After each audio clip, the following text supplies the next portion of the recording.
नमस्कार दोस्तों, कैसे हो आप सब लोग। आप सभी का मेरे इस चैनल पर स्वागत है। पिछले वीडियो में मैंने जो इटली के पेपर्स के बारे में बताया था, उसके बाद में आप लोगों के कुछ सवाल थे, कुछ शंकाएं थी, उनका मैंने कमेंट में जवाब देने की कोशिश की है। लेकिन फिर भी कुछ सवाल ऐसे हैं कि हो सकता है कि मैं बोलकर बताऊंगा तो आपको अच्छी तरह से ज़्यादा समझ में आ जाएगी वो चीज़। आज उन्हीं सवालों का जवाब देने के लिए वीडियो बना रहा हूँ। इससे पहले कि इस वीडियो में आगे बढ़े, आप सभी से वही मेरी रिक्वेस्ट रहेगी कि यदि आपने अभी तक मेरा चैनल सब्सक्राइब नहीं किया है तो नीचे जो सब्सक्राइब का बटन है वो दबा दीजिए। इसी के पास में एक बेल आइकन बना हुआ वो भी दबा दीजिए, जिससे जैसे ही मैं कोई वीडियो अपलोड करूं तो तुरंत आपके पास में उसका नोटिफिकेशन पहुंच जाए। और इस वीडियो को लाइक जरूर कीजिएगा। वीडियो लास्ट तक देखिए, काफी चीजें आप लोगों की जानकारी के लिए बताता हूं जो आपके समझ में आए, आप यहाँ की बातें अच्छी तरह से समझ सके। जो पिछले वीडियो से मोटा एक सवाल निकल कर आ रहा था वो ये था कि सर आप जो न्यूज दिखा रहे हो, जो मैंने न्यूज दिखाई थी कि कितने पेपर निकल चुके हैं, कितने बचे हुए हैं, कितनों पर काम हो गया है, तो उसको लेकर के ये सवाल थे कि ये जो खबर है इसमें तो 2022 लिखा हुआ है, तो 2023 वाले पेपर कब निकलेंगे। आप 2022 वाले बोल रहे हो, आप 2023 वाले बोल रहे हो। ये एक बड़ा कंफ्यूजन हो रहा है सबको। तो मैं आपकी जानकारी के लिए बता देता हूं कि जो पेपर इस साल यानी 2023 में 27 मार्च को जमा हुए थे, वो पेपर जमा हालांकि 2023 में हुए हैं, लेकिन उसका जो ऑफिशियली नाम है वो डेक्रेटो फ्लूसी 2022 है। यानी ये पेपर जमा चाहे 23 में हुए हैं, लेकिन पेपर थे वो 2022 के थे। ठीक है। तो हम गवर्नमेंट जब भी बात करेगी तो वो यही कहेगी कि 2022 जमा चाहे वो 23 में ही हुए हैं, यानी 2022 की जो है वो पेपर निकले हैं जो 2023 में जमा हुए हैं। 2022 में भी जमा हुए थे, वो जमा हुए थे 2021 के। ये इन 2 साल में ही पेपर है वो लेट जमा होने की वजह से है, वो पिछले साल के अगले साल में जमा हुए हैं। यानी 2021 के पेपर थे वो 2022 में जमा हुए थे, 2022 वाले थे वो 2023 में जमा हुए हैं। अब यदि 2023 के पेपर वो खोलेंगे, दिसंबर तक खोल देंगे, तब तो वो 2022 के ही हो जाएंगे, तो 23 के हो जाएंगे और सही रहेगा। लेकिन वो यदि जनवरी में खोलेंगे ये साल खत्म होने के बाद में, तो अगले साल फिर यही रहेगा कि वो पेपर 2024 में खुल जाएंगे, लेकिन नाम उनका 2023 ही रहेगा।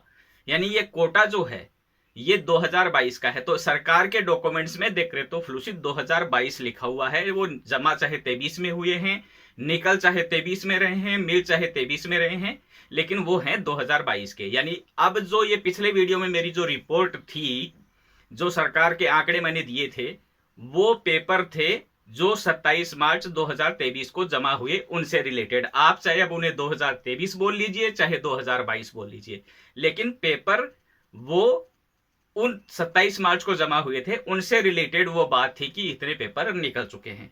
अब उम्मीद करता हूं कि इसके बाद में आपका जो मोटा सख्त संशय था इसको लेकर के कि ये कौन से पेपर निकले हैं, कौन से की बात हो रही है, वो दूर हो गया होगा। इसके बाद में एक दूसरा सवाल कि आपने ये बता ही दिया कि इतने पेपर निकल चुके हैं। आप पिछला वीडियो जो है उसका मैं लिंक दे देता हूं यहां पर भी, आप उसे जाकर के देख लीजिए। सरकार की तरफ से डाटा आए हैं कि कितने पेपर है वो दे दिए, कितनी नूल अवस्था निकल चुकी।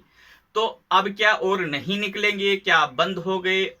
तो मैं हर बार आपको बताता हूं, इसमें मैंने खूब वीडियो बनाए इसको लेकर के, अच्छी तरह से समझाया अब ये प्रोसेस कैसे चलता है पेपर निकलने का। तो मोटा मोटा ये होता है कि एक परसेंटेज है वो निकल गए। जैसे मान लो कि 60% पेपर दे दिए, अब बाकी 40% है उनका काम धीरे होता है, चलता रहता है। वो हो सकता है कि 4 महीने तक चले, 6 महीने तक चले, दिसंबर तक भी चले।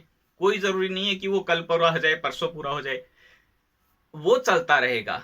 वो धीरे होता है काम। धीरे होने का रीजन है वो भी मैंने पिछले काफी वीडियो में मैंने समझाया कि आगे जाकर के धीरे क्यों हो जाता है काम। शुरुआत में फास्ट होता है, फिर बाद में धीरे क्यों हो जाता है, ये भी मैंने समझाया हुआ काफी वीडियो में इस बारे में। आप यदि मेरे चैनल पर जाएंगे, पीछे के वीडियो देखेंगे, तो उनमें खूब अच्छी तरीके से मैंने हर चीज समझाई है आपको, जिससे आप सबको सही बातें समझ आ सके कि कैसे ये प्रोसेस होता है सारा। तो इसका मतलब जो रिपोर्ट आई थी उससे ये नहीं है कि अब बंद हो गए, किसी को नहीं मिलेंगे। पेपर मिलना चालू है, मिलते रहेंगे आगे भी, लेकिन अब थोड़े ही बचे हैं। ज्यादातर पेपर है वो दे दिए, बहुत कम पेपर बचे हैं।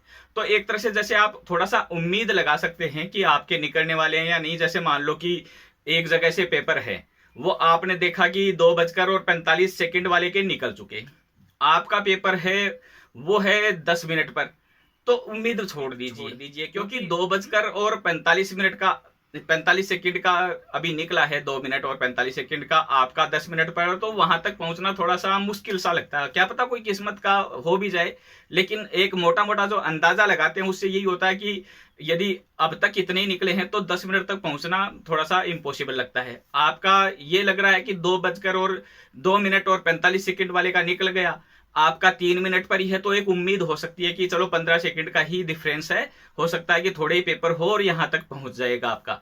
तो एक इस तरीके से थोड़ा सा आप कैलकुलेशन कर सकते हैं अपने आप से। ये जो है कि वहां का कोटा कितना बचा, यहां का कोटा कितना बचा, इसकी डिटेल प्रेफेक्टुरा के पास में होती है, लेकिन प्रेफेक्टुरा है वो अवेलेबल नहीं करवाते पब्लिक के सामने, हमें उसकी जानकारी नहीं है। यदि कोई प्रेफेक्टुरा इसकी जानकारी अपनी वेबसाइट पर अपलोड कर देता है तो हम वो लोग आप लोगों को बता देते हैं वहां से लेकर के कि इस प्रेफेक्टुरा ने ये जानकारी दी। जैसे जो लिस्ट वाली बात थी, मैंने एक जगह की लिस्ट जारी की थी, वो प्रेफेक्टुरा ने इंटरनेट पर चढ़ा दी थी अपनी, मुझे वो सर्च में आ गई मेरे पास में, तो मैंने वो आपको बता दी। इसके अलावा किसी और प्रेफेक्टुरा ने लिस्ट जारी नहीं की, यानी उनके पास में लिस्ट है लेकिन उन्होंने इंटरनेट पर नहीं चढ़ाई, तो हमें वो नहीं मिली, तो और जगह की लिस्टें नहीं है। तो ये जो है आपको अच्छी तरह से समझ में आ गया होगा कि और किसके निकल सकते हैं, कितने बचे हुए हैं।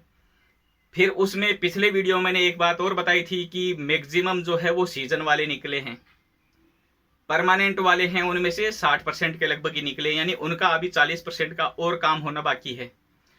तो परमानेंट वालों के थोड़े ज्यादा चांस है कि उनके और निकलेंगे खूब सारे, सीजन वालों के थोड़े कम चांस है क्योंकि मैक्सिमम वो दे दिए ऑलरेडी उन्होंने। अब कईयों को है वो नूलावस्था मिल चुकी है, कईयों के अभी पेपर पर काम चल रहा है, नूलावस्था अभी नहीं मिली, तो उनको आने वाले समय में मिलेगी।